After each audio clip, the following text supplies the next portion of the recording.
and Healthy with Panti. So today I'm back with another educational video which is on respiratory system. So this is how the respiratory system I've drawn, the parts and its functions. Now I'll be explaining how air goes into your respiratory system and how it comes out of your respiratory system. So let's get started. So first are your nostrils, in which way for air to enter.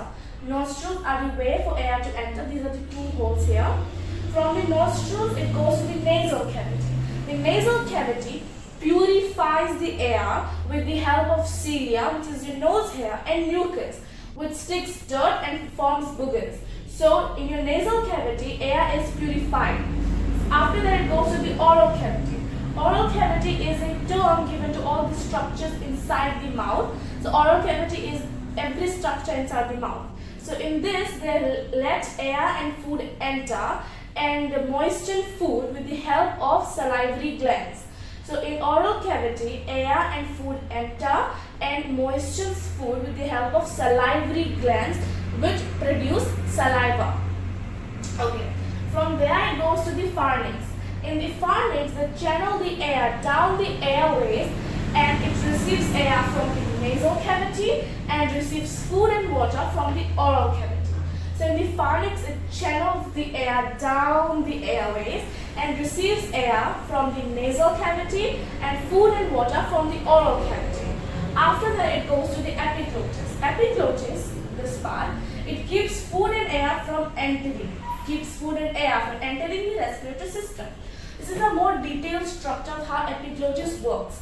So, this is the epiglottis and this is the tract for air to go and this is the tract for food to go. So, what happens? The brain commands the epiglottis that food is coming. So, it blocks the air path and then the food can go in the food path. When air is coming, the brain commands the epiglottis that air is coming. So, it blocks the food path and then air goes in the air path. But sometimes when you're eating something and you're dreaming about something, your brain is also dreaming about that thing. So it forgets to command the epiglottis. So what happens? The epiglottis does not know what to do because the brain is not commanding. Because the brain is thinking of something else. So the epiglottis acts on its own. So example, food, you are eating food and the epiglottis thinks air is coming. So it blocks the food path and food goes in the air path. So it will land in lungs. So what lungs does, it pushes the food. So it can go in the food path. It pushes the food and that's when you experience hiccups. So that's how you have hiccups in your body. From epiglottis, air goes to the larynx. In the larynx, it's also known as the voice box and it lets air pass through. From the larynx, it goes to the trachea. This is the trachea. Trachea is also known as the windpipe and it provides airflow to and from lungs for respiration. There are two structures attached to the trachea which are the bronchus. This is the right primary bronchus, this is the left primary bronchus. So bronchus allows air to enter the lungs. These are the lungs. Okay? And from the bronchus there are bronchioles which lets air enter the alveoli. So these tiny air sacs are known as alveoli, which are the site for O2 and CO2 exchange, which is site for oxygen and carbon dioxide exchange. These are the ribs. This part is the ribs. They protect the respiratory organs. So the rib is like a cage which protects the respiratory organs. And then this is the intercostal muscle. They move the ribs during breathing. They move the ribs during breathing. So this is the diaphragm. It does 70% of help during breathing. So what diaphragm? It helps pump the lungs. So when you inhale, the diaphragm goes downwards. When you exhale, it goes upwards. So when you inhale, downwards. When you exhale, upwards. So it's opposite. Up, down, down, up. So down, up. You get it? Right. And the alveoli, they are the site for O2 and CO2 exchange. So what happens, if you didn't know, hemoglobin, it's a very important part of your body. Hemoglobin, it gives the blood its red color and it transports oxygen to all parts of the body. It carries oxygen to all parts of the body. So when we inhale, the air comes inside our body and it reaches the alveoli. So what hemoglobin does, it quickly picks the oxygen from the alveoli and it transfers it to all parts of the body, to all the cells in the body. And at the same time, it picks all the oxygen from the cells and all the parts of the body and it brings it back to the alveoli. And when you exhale, the carbon dioxide goes out. Same thing. When you breathe in again, the oxygen and carbon dioxide come in alveoli. Hemoglobin only picks the oxygen, distributes it to all parts of the body, all these cells, and at the same time takes all the carbon dioxide and brings it back to the alveoli. And when you exhale, all the carbon dioxide goes out. So that's the procedure of inhalation and exhalation. That's called breathing. So you can take a screenshot of it if you want.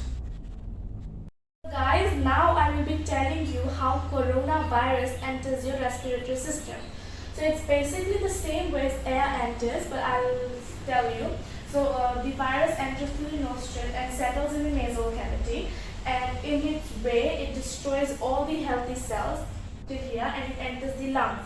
When it enters the lungs, it goes to the alveoli, air sacs, where they are sites for O2 and CO2 exchange. So in the alveoli, it causes a disease, pneumonia. So pneumonia is when your alveoli is inflamed. So in the alveoli, there is a disease called pneumonia, and because of that, the lungs are swollen or inflamed, which makes it harder for you to breathe. So that's how coronavirus affects your lungs. It travels through your body, goes to your lungs, it goes to the alveoli, and then it causes a disease, pneumonia, which inflames your alveoli and your lungs, which makes your lungs swollen, and it is very hard for you to breathe. Guys, now we will discuss the gases we inhale and how much we exhale. So nitrogen, we inhale 78% nitrogen and we exhale 78% nitrogen. Our body does not use any nitrogen. Oxygen, we inhale 21% oxygen and we exhale 16% oxygen. That means we use 5% oxygen in our body. We inhale 0.04% carbon dioxide and we exhale 4% carbon dioxide. Now, if you're wondering why we inhale less and exhale more, because our body, human body, makes carbon dioxide. That's why we inhale less and we exhale more, because our body does not need carbon dioxide. So nitrogen is an inert gas and does not chemically react with any other gases, and it is not toxic. So inhaling pure nitrogen may be toxic, but nitrogen, oxygen, carbon dioxide, three together, when we inhale it, it's not toxic, because nitrogen is an inert gas and does not chemically react with any other gases. So it does not react with oxygen, carbon dioxide. So nitrogen 78% we inhale, 78% we exhale. We don't use any nitrogen in our body. Oxygen we inhale 21%, we exhale 16%. So we use 5% oxygen in our body. Carbon dioxide we inhale 0.04% and we exhale 4%. Why do we exhale more? Because our body makes carbon dioxide. That's why we exhale more carbon dioxide. Now moving on to this part. So this is simple form of inhaling, that means breathing in, and exhalation, that means breathing out. It's a simple form, so you can remember it easily. So during inhalation, your diaphragm, it contracts. It's smaller in size. Your chest, it expands. Air flows in. Volume of thorax increases, that means your chest, and your intercostal muscles contract. During exhalation, your diaphragm relaxes, opposite. Your chest contracts, opposite. Air flows out. Volume of thorax decreases and intercostal muscles relax. So it's basically the opposite. Diaphragm contracts, relaxes. Chest expands, contracts. Air flows in, out. Volume of thorax increases, decreases. Intercostal muscles contract, relax. So the easy way is to remember this. So you can remember, like, during inhalation, our diaphragm contracts, our chest increases, air flows into our body, the volume of the thorax increases, and the intercostal muscles contract. So you can remember this and you can make it in a full paragraph. In exhalation, so you can say, during exhalation, our diaphragm relaxes, our chest contracts, air flows out of our body, the volume of the thorax decreases, returning to its original size, and the intercostal muscles relax. So, inhalation, diaphragm contracts, chest expands, air flows in, volume of the thorax increases, and intercostal muscles contract. Exhalation, diaphragm relaxes, chest contracts, air flows out, volume of the thorax decreases, returning to its original size, and the intercostal muscles relax. So this was my video about the respiratory system. I hope you liked today's video. I hope you learned something new from my video. You discovered something new from my video. If there were any mistakes in the information or any wrong drawing or something you found wrong in my video, you can comment down below so I can improve it next time. And you can take a screenshot of this if you want. So I hope my video will make you people learn something new. So for today this is all, and I will meet you with my next video.